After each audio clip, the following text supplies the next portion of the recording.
Antes de empezar, simplemente quiero agradecer al espectador porque fue gracias a su cubrimiento que pues pude em, pues no solo seguir el evento, sino sacar estos clips que me permiten hacer este video. Hola, aquí estoy de vuelta con un tema sumamente difícil y sumamente complejo, que es el tema de la guerra. El video pasado estuve hablando un poco sobre los falsos positivos con respecto al testimonio que Juan Manuel Santos dio ante la Comisión de la Verdad. Y ahora pues se dio este otro evento en el cual víctimas del secuestro contaron su experiencia personalmente ante jefes de las FARC. Y pues digamos hay una expectativa que los jefes de las FARC pidieran perdón. El evento duró casi 4 horas, así que pues es imposible someter todas las 4 horas a análisis. Así que simplemente tomé algunas partes que considero relevantes para comentar sobre el evento. Así que bueno, acompáñenme a mirar un poco desde la teoría, un poco desde el análisis qué fue este evento y qué se puede aprender de él. Estas son mis inquietudes políticas.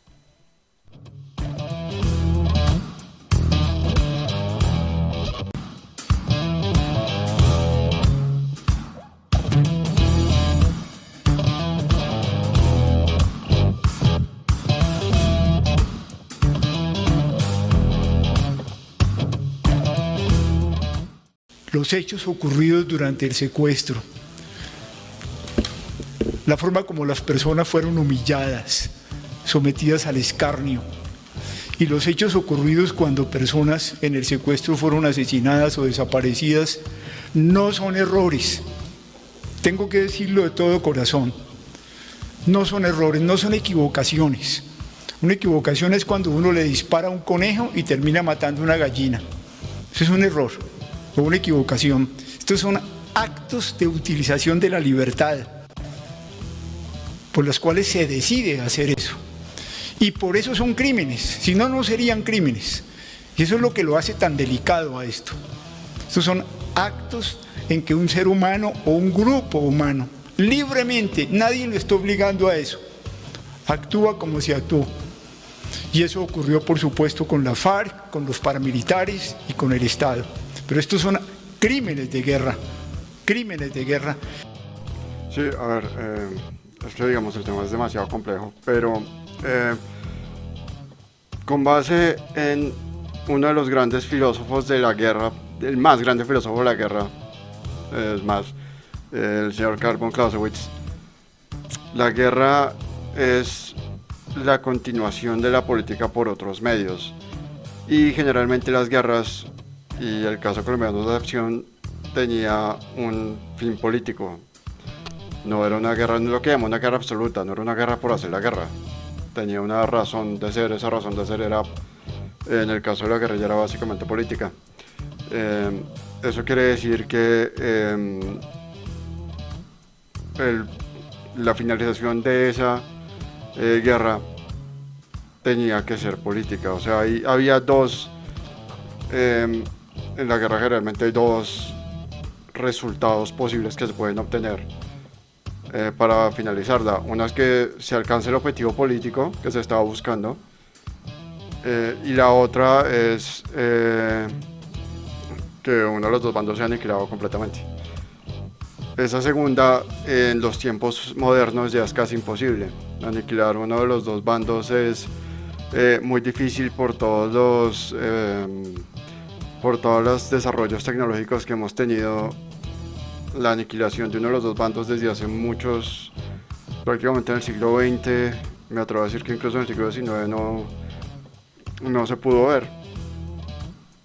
Y sobre todo por no solo los desarrollos tecnológicos, sino también, por ejemplo, los desarrollos en materia de guerra, en materia de combates, y los desarrollos en materia política, todos los temas del sistema internacional que velan por derechos humanos y demás, pues impiden que esa segunda parte, realmente esa segunda opción de aniquilar completamente un adversario, pues pueda ser viable. A lo que quiero llegar es que efectivamente este acuerdo de paz era necesario, había que hacerlo, era la única manera de parar el conflicto.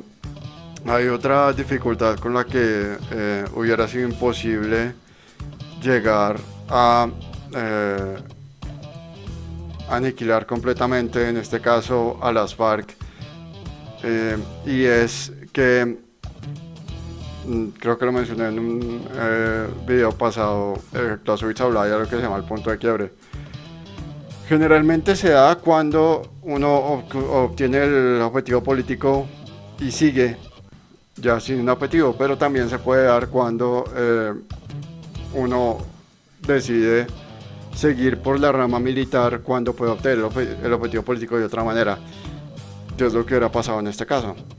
Y en ese caso, si se pasa el punto de quiebre, que es lo que sucede, como lo dije la vez pasada, ya avanzar y operar y atacar al enemigo se va haciendo cada vez más costoso, hasta que al final resulta siendo hasta un sinsentido continuar con lo que se estaba haciendo. En este caso, digamos, el problema con el que se encontraba el Estado era que en la medida en que se fueran reduciendo estos grupos, ellos tienen la capacidad de ser versátiles. Entonces, encontrarlos, en la medida en que son menos, es más fácil, digamos, encontrar un ejército de 50.000 personas que encontrar uno de 5. Y sobre todo si están metidos en una selva. Entonces, claro, mientras más iban reduciendo, pues obviamente las opciones, las operaciones para encontrarlos, pues iban a tender, generalmente, la lógica implicaría que iban a tender a costar más, no solo en el recurso económico, que el recurso económico tal vez no pueda variar, pero sí en el recurso humano, por lo que pues obviamente son menos. Entonces y repartidos de territorio tan grande, además que la guerra ya no es un tema nacional, sino que ellos ya podían cruzar las fronteras con Venezuela, y de hecho hoy en día muchos de ellos están prácticamente asilados en Venezuela, lo cual les facilitaba poderse, o sea, en caso de reducirse, les facilitaba el escape. Y la otra ventaja que tienen es que, como son irregulares, ellos se pueden quedar algún tiempo ahí esperando antes de volver a atacar. Y mientras están esperando, esto es, digamos, la lógica de Mao Zedong, ellos pueden, mientras se mantienen así en clandestinos, pueden empezar a reclutar gente para volver a crecer. Básicamente eso es lo que describe la lógica del ELN en estos momentos, como llegaron a ser incluso un ejército de solo 2.000 personas, y hoy en día ya están volviendo a crecer para volverse un ejército más grande de lo que eran. O sea, la forma como se han ido reduciendo y han vuelto a crecer. Y si, digamos, esa situación no se resuelve, ellos pueden mantenerse así de manera indefinida. Ese es, digamos, el problema que hay con este tipo de guerra irregular. La explicación está un poco larga, pero a lo que quiero llegar es que efectivamente había una necesidad de hacer un acuerdo de paz y llegar a un acuerdo político con esta gente, pero eso implica un problema que no es exclusivo de Colombia, es exclusivo de todos los acuerdos políticos del mundo, y es cómo hacemos para que estas personas que son responsables de lo que el padre Ross muy bien llamaba crímenes de guerra, pues paguen. De estos crímenes horribles. En este caso, este evento fue específico del secuestro. Entonces, ¿cómo hacemos para que estos tipos se hagan responsables y pueda haber justicia para las víctimas y los familiares de las víctimas que sufrieron ese flagelo? Ese es como el gran dilema, el gran debate y el gran problema, digamos, al que se enfrentan. Una vez más digo, no solo los acuerdos de paz de Colombia se enfrentan a eso, sino todos los acuerdos de paz del mundo han tenido ese problema, y triste decirlo, hace parte de la realidad, parte de la negociación política, de las experiencias que hay en el mundo, prácticamente ninguna lo ha podido resolver. Muchos de los responsables de crímenes atroces, después de procesos de paz, generalmente terminan con algún tipo de beneficio, ¿no? O sea, estos grupos armados al margen de la ley, cuando deciden someterse, digamos, cuando deciden hacer un proceso, pues ellos no lo hacen, si todavía tienen alguna capacidad de negociación, ellos no lo hacen con el ánimo de someterse a la justicia o de ir a prisión. Hay un argumento que ese sí es un poco válido, que podría ser, no, de pronto haberlos reducido un poco más, a ver si se les podía someter a una negociación, digamos, más que los obligara pues a aceptar condenas o penas de prisión. Y de esta manera pues como que hubiera un poquito más de justicia. Vale la pena aclarar, cuando se habla de una negociación de paz, pues se trata de dos partes. El Estado puede haber seguido ese camino, pero ya dependía también de las FARC, que las FARC hubieran dicho sí, o sea, si hubieran tomado la decisión de decir vamos a negociar ya con unas condiciones más desfavorables, o ellas perfectamente hubieran podido decir no, vamos a seguir luchando hasta que nos maten. Eso ya no dependía de nadie. Por ende el argumento es un poco engañoso, porque al final de cuentas no es tan fácil pues, o sea, realmente poner eso. Eso dependía de las dos partes. Ahora, lo último que falta por decir es que hay un tema más, pues, hay más técnico, no quiero meter ya mucho en ese tema, y es con respecto a cómo llamamos a esas acciones. Una acción como el secuestro dentro del marco del conflicto armado, el Parerro, si uno lo mira bien, al principio tiene dificultades para llamarlo y al final los termina llamando crímenes de guerra. Podemos quedarnos con eso, pero eso implicaría un tema, ¿no? Porque crímenes de guerra implica el reconocimiento de dos ejércitos y pues en realidad las FARC eran un grupo insurgente. Entonces es un debate que es viejo, viene incluso el uribismo desde el momento en que Álvaro Uribe era presidente, estaba poniendo eso muy en duda. Pero sí, o sea, técnicamente hablando, pues y no es una violación a los derechos humanos en el sentido de que las FARC no es el Estado, ni es una fuerza que pretendía ser el Estado. Pero sí había un crimen, fue un crimen atroz, un crimen horrendo, y por el cual se está esperando que se haga alguna justicia. No es destruyendo que se construye un país. No es destruyendo una economía o así que vamos a construir. Si uno va a cruzar un río, no destruye el puente. Si destruye el puente, no cruza el río. Entonces, esa economía no se destruye y con el flagelo del secuestro estábamos haciendo eso, destruyendo la economía. Sí, las implicaciones económicas del tema de la guerra todavía están por estudiarse. Solo vale la pena mencionar una cosa. Juan Manuel Santos, cuando empezó con este proceso, él insistía mucho que era necesaria la paz para que viniera la inversión. Eso es muy relativo, eso ha sido muy relativo. Es más, ahora que estamos en paz, incluso Colombia perdió una grave inversión. Así que el tema de la economía pues sigue siendo demasiado relativo. Vale la pena mencionarlo, igual que si el componente de la seguridad es un componente, no el único, pero es un componente muy importante para atraer la inversión y para que la economía pueda crecer. Entonces, pues hay que darle la razón a este exguerrillero cuando dice que efectivamente cuando ellos secuestraban, pues obviamente estaban mutilando la economía. Difícil, pues porque pues tus hijos ya no te ven tanto como una función familiar, sino también te ven, ya deja esto, ya para esto, ya démosle, pasemos la página. Lo están en Estados Unidos de qué vamos a hacer, qué vamos a continuar, y digamos que la cabeza de la familia, que es mi hermano mayor, William, él ya nos dijo, venga, si no hay nada ahorita, ya paramos y no hacemos nada más. Me acuerdo que en esa reunión yo le dije, venga, deme un año más, solo un año. Si un año no encontramos nada, entonces ya paramos. Pero yo estoy seguro que si un año no encontramos nada, voy a seguir. O sea, porque es que Lo que te digo es como una...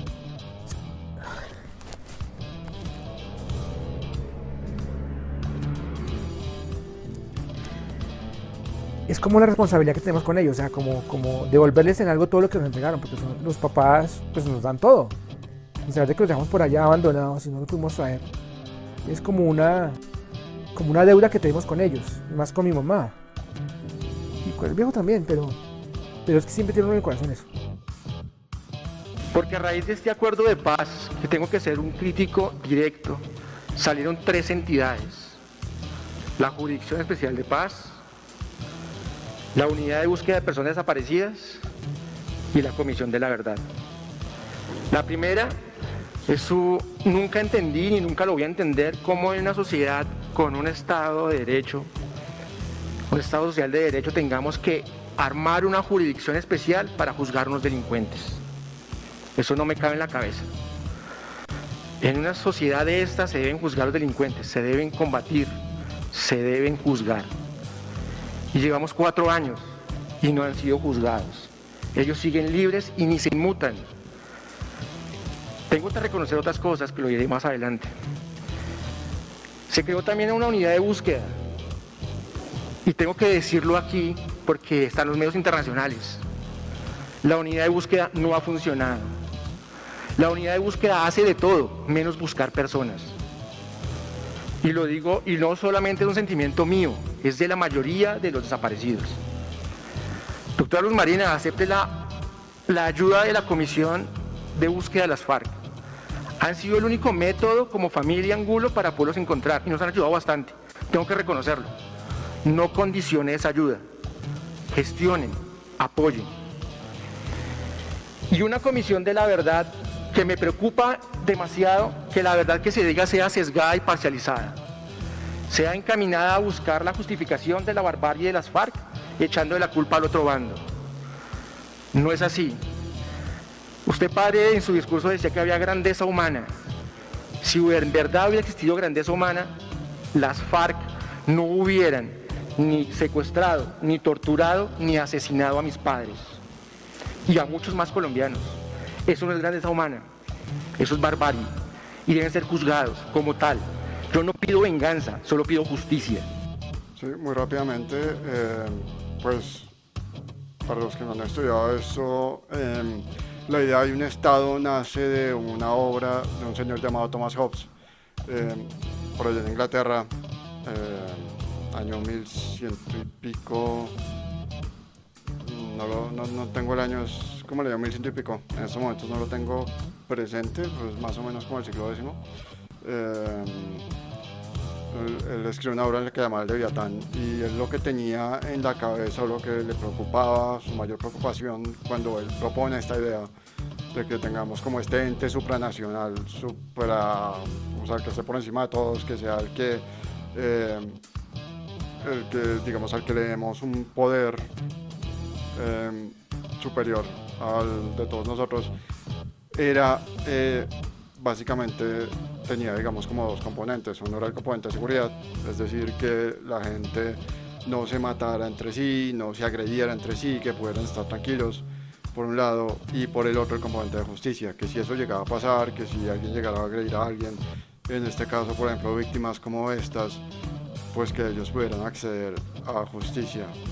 Eso, digamos, es como la idea fundamental con la cual está, digamos, es lo que está en el fondo de la creación de un Estado.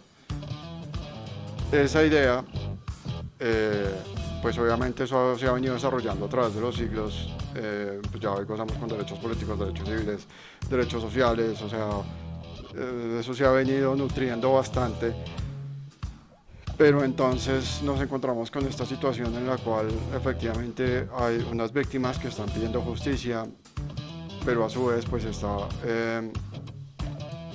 este producto de un acuerdo de paz para hacer que unos alzados en armas ilegales, y sí, si se quiere llamar delincuentes, como que dejen de hacer esos actos que le causan tanto dolor a la gente. Pero una vez más, ¿cómo logramos para que pues esta gente responda por todo lo malo que hicieron cuando eran cuando estaban metidos en ese medio de ese conflicto. Pues esta intervención me pareció muy válida, muy valiosa, precisamente por eso, porque refleja esa contradicción, esa dificultad para como que armonizar pues estas dos situaciones. Y cómo se hace, muy difícil, pero claramente hay unas víctimas que están diciendo: yo no siento que me estén haciendo justicia. Eso mismo lo dijo la Cotur, que también tuvo una intervención bastante sentida, y lo dijeron un par de víctimas más, y me pareció muy importante traerlo a colación precisamente por eso. Nosotros todos acá queremos que a la paz le vaya bien, pero yo hubiera querido oírlo usted como comandante decirme si usted en algún momento secuestró a alguien, si usted dio la orden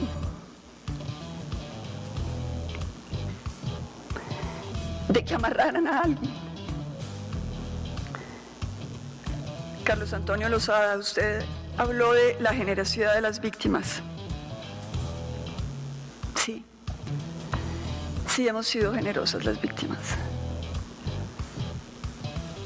Hemos sido generosas porque amamos a Colombia, porque nosotros no representamos el pueblo, nosotros somos el pueblo. Hoy hemos podido ponernos de acuerdo por primera vez en una cosa: que el fin no justifica los medios. Hemos también comprendido los peligros de mirar al mundo a través del lente reduccionista de esas ideologías.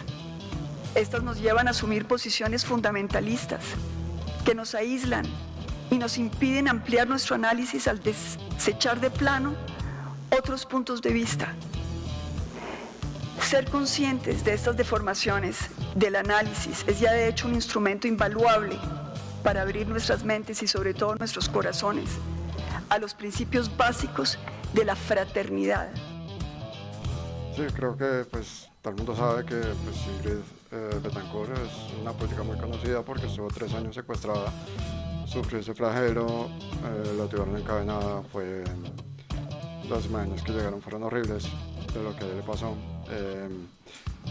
Y pues hay unas ideas bastante interesantes. Yo diría que la primera que ella menciona sí es cierto, o sea, la ideología marxista, Marx lo decía, que las revoluciones tenían que ser necesariamente violentas, y la forma como él concebía la sociedad y como él concebía el Estado es algo que desde la filosofía, que pues fue prácticamente la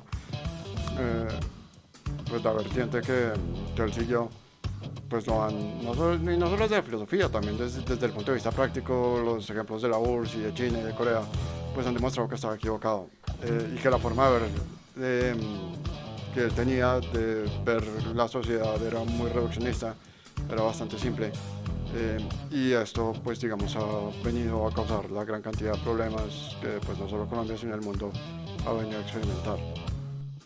Reconocer la realización por parte de nuestra organización de incontables secuestros durante el periodo cercano a los 50 años también envuelve la responsabilidad por las acciones violentas ejecutadas con el fin de privar de libertad a las personas secuestradas, que afectaron sin duda a terceros cercanas a ellas, así como a aquellas que se cumplieron durante su cautiverio con el objetivo de intimidar o impedir su fuga, que innegablemente debieron de causar hondo sufrimiento a los secuestrados. Conocedores hoy de las abultadas cifras de denuncias, reconocemos que muchas de las personas secuestradas fueron sometidas a tratos indignos de su condición humana, padecieron agresiones físicas y morales que aumentaron innecesariamente su sufrimiento.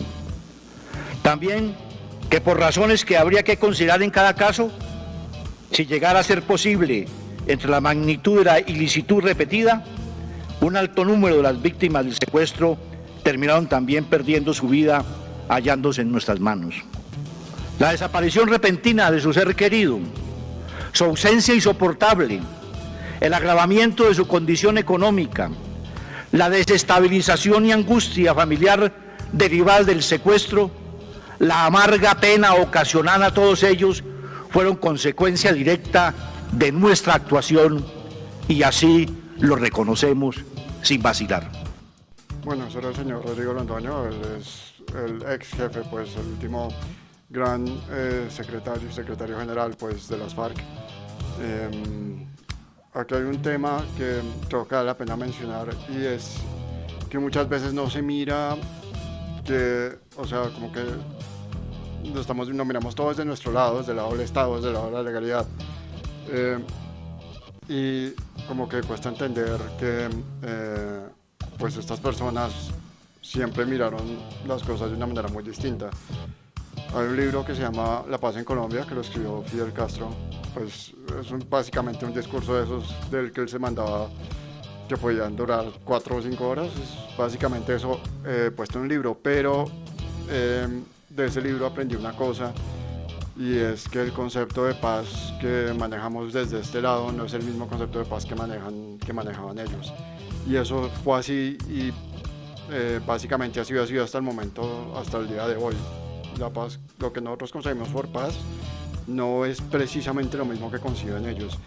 Y lo mismo pasa con los delitos. Lo que nosotros hoy vemos que es el secuestro, que es un delito, que es algo que rechazamos, que detestamos, que esperamos que haya justicia, ellos no lo ven así. Eso también responde un poco a la pregunta que pasaba una de las víctimas ahora de por qué estos tipos siguen libres, porque hay impunidad,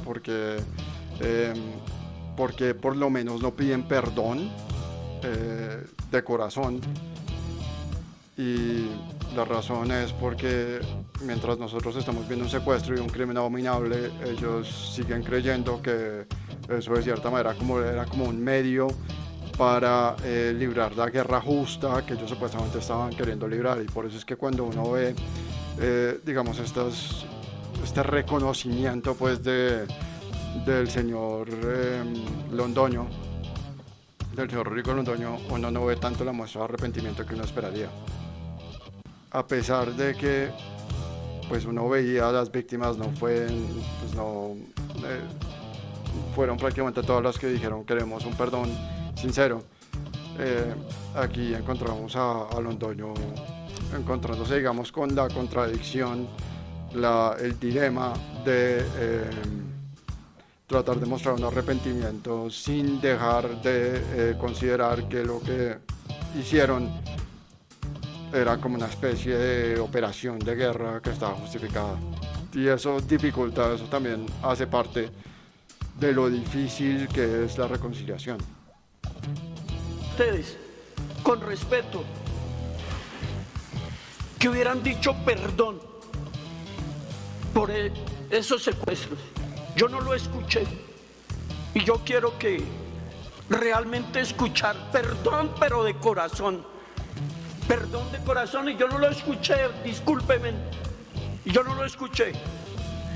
Y yo quiero decirles, hago entrega, esto, aunque el perdón es muy personal, yo he perdonado para no seguir envenenando mi espíritu y no seguir generando odios ni rencores, para buscar en medio de la reconciliación, buscar la paz que merece este país.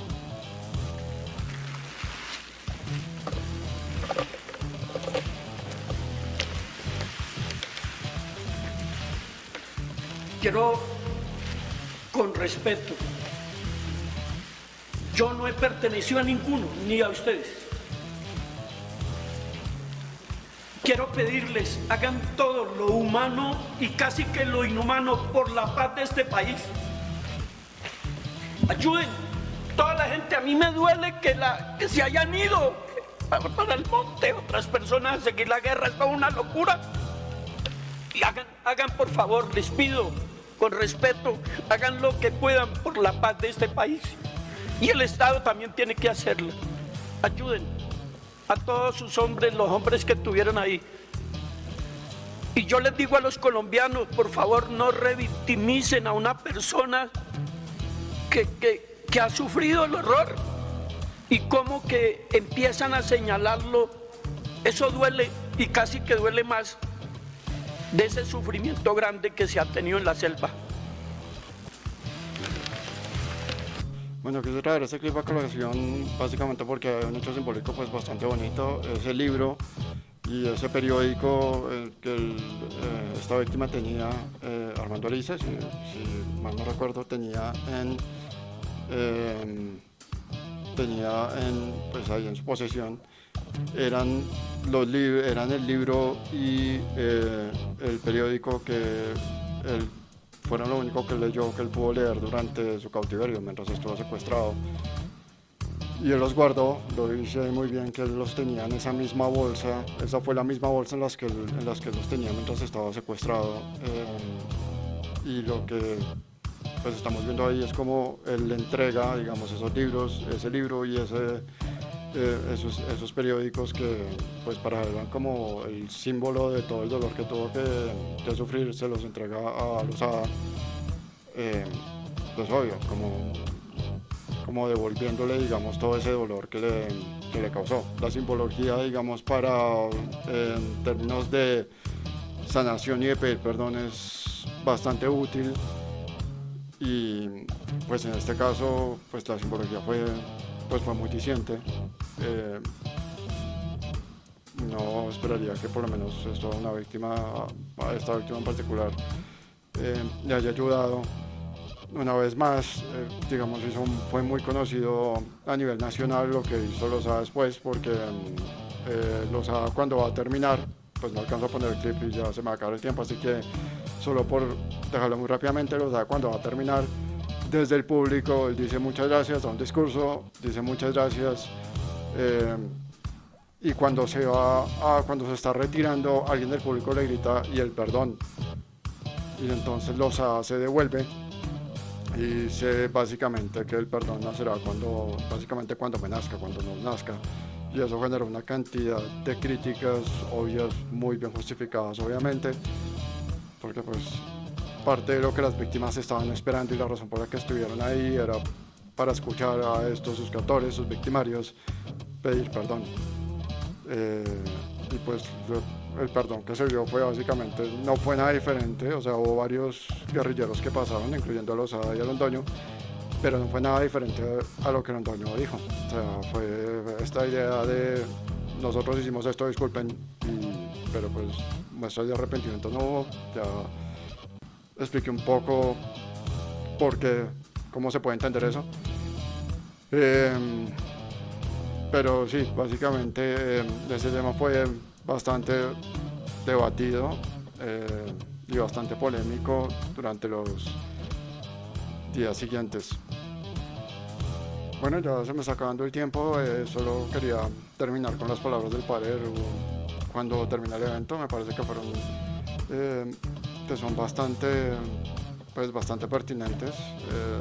Él dio como 3 discursos durante el evento, pero me pareció que estas últimas pues creo que vale la pena traerlas a colación, así que con esto me despido, espero que nos podamos ver a la próxima. El tema de la guerra y el conflicto, en todo caso, pues obviamente aquí hay mucha tela por cortar, todavía hay mucho que hablar sobre paramilitarismos o incluso sobre este mismo tema de la guerrilla, hay muchos temas que tratar, e incluso sobre este mismo tema del secuestro, de las pescas milagrosas y demás. Aquí pues quedan muchos temas en el aire, lo que pasa es que pues el span de atención nunca va para más de 30 minutos y ya se me pasó el tiempo, pues como digo, era un evento de 4 horas, pero aquí todavía hay muchos temas de los que hay que hablar, así que bueno, tiempo es lo que hay. Muchas gracias por haberse quedado hasta el final y nos vemos a la próxima. Un día me decía: el pueblo de los Estados Unidos, el pueblo americano, vive del estómago. El pueblo francés vive de la inteligencia. Y el pueblo colombiano vive del corazón. Rodrigo Londoño, si ustedes quieren llegarle al pueblo colombiano, al pueblo colombiano no se le llega con discursos políticos, se le llega tocándole el corazón. Y es lo que acaba de hacer Ingrid con nosotros. Ingrid ha dicho una cosa muy de fondo. Ella espera que un día podamos llorar juntos. Y yo creo que para llorar juntos es muy importante el que ustedes puedan rumiar en el silencio, en la profundidad del corazón. Yo quisiera sí terminar diciéndoles gracias a todos por lo que hemos vivido aquí. Gracias a las víctimas, gracias por su franqueza, gracias por sus lágrimas, gracias por haber tenido el coraje de llegar hasta acá, gracias por sus críticas también. Quiero agradecerle a ustedes, los miembros del Partido Comunes, que también llegaron aquí con la disposición de contribuir con todo el alma a la paz de Colombia, de escuchar a las víctimas, de situarse en este escenario en que hemos estado juntos. Yo estoy seguro que ustedes van a avanzar más y más en esta dirección del encuentro humano profundo que los colombianos necesitamos y que lo necesitamos particularmente de quienes quieren ser emblemas en la construcción de la paz entre nosotros. Quiero decirles, como algunos de ustedes decían, algunas de las víctimas decían aquí, yo estoy dispuesto a perdonar, pero nunca voy a dejar la memoria de las cosas que pasaron. Nunca podemos dejar la memoria. Lo que Ingrid nos acaba de mostrar es la importancia enorme de mantener esa memoria viva, que es tan central en este proceso de verdad, justicia, reparación y no repetición. Pero lo que tenemos que hacer es transformar la memoria, tenerla viva, con todo su dolor, con todo su impacto, porque es lo que nos hace pensar, esto intolerable no puede jamás volver a suceder entre nosotros. Pero que esa no es una memoria que nos incite a la venganza, a la retaliación, al odio, sino una memoria grande que nos ayude a comprender la tragedia en que nos vimos metidos los colombianos y cómo vamos juntos, sin perder la memoria, a decir esto nunca más volverá a pasar entre nosotros. Y luego otra inmensa enseñanza de este día. Todo lo que la guerra tocó, la guerra lo dañó. La guerra no dejó nada sino dolor. Todo lo que iba tocando lo dañaba. Que nunca más, por ningún motivo entre nosotros. Y ojalá nos escuche el ELN y nos escuche la Segunda Marquetalia y nos escuche la disidencia y nos escuche el Estado. Los colombianos no queremos guerra, de ninguna forma, guerra de nadie. Y que esto nos lleve a construir una confianza colectiva que tenemos que agarrarla por donde sea hasta que volvamos a creer profundamente en nosotros, los unos en los otros en Colombia. Te invito a suscribirte a mi canal de YouTube, seguir mis redes sociales en Facebook, Instagram, LinkedIn y Twitter. Y si te gustó mi video, compártelo y no olvides hacer clic en la campanita. Nos vemos en la próxima.